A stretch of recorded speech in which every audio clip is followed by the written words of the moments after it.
আমার মনে হয় এটা তুমিও না একদম আম্মুর মতোই বোকা। এটা পরীর ঘর, আর আম্মুর ঘর আর আব্বুর ঘর। এই ঘরে পরী, আম্মু আর আব্বু একসাথে থাকবে। খুব সুন্দর ঘর এঁকেছো আম্মু। দেখি তো আর কি কি এঁকেছো? আঁকিনি, এটা আঁকবো। পরীর কাছে থাকার একটু সময় হবে?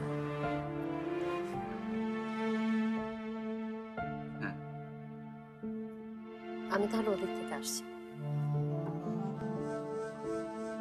আচ্ছা আব্বু, বলো তো গাছের রং কি হয়?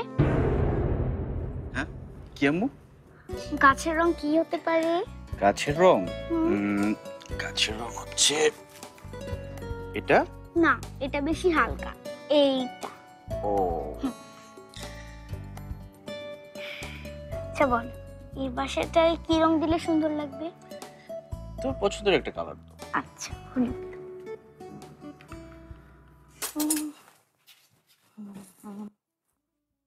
উফ আপা, আপনি আইসা গেছেন, খুব ভালো হয়েছে। কেন, কি হয়েছে?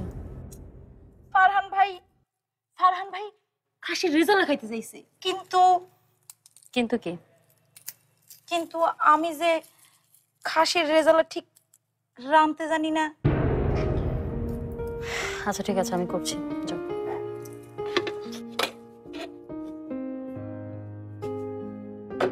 লবণ দিয়েছো ওটাতে? না না,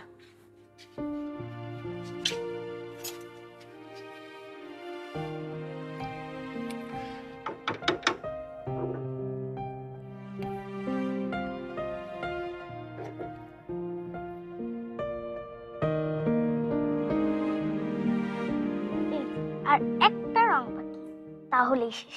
এই যে নদীটাতে নিশ্চয়ই লাল রং হবে। না আব্বু, নদীটাতে লাল না, নদীতে হবে নীল। আকাশের যা রং নদীতে তো সেই রং। ও আচ্ছা। এই যে শেষ, দেখো তো কেমন হয়েছে। বাহ, খুব সুন্দর হয়েছে, একদম আমার বাবন সোনার মতো সুন্দর হয়েছে। আচ্ছা আব্বু, আমি একটা কথা বলি। হ্যাঁ বলো। এই ছবিটাকে এই ছবিটাকে আমি এখানে টাঙাই? অবশ্যই টাঙাবো, এটা তো তোমারই বাড়ি পরি। সত্যি? পুরা এই ছবি বাড়িটার মতো? হ্যাঁ, এই ছবির বাড়িটার মতো। আচ্ছা দাঁড়াও, আমি একটা স্কচ টেপ নিয়ে আসছি, তারপরে এটা সুন্দর করে এখানে আটকে দেবো, ঠিক আছে?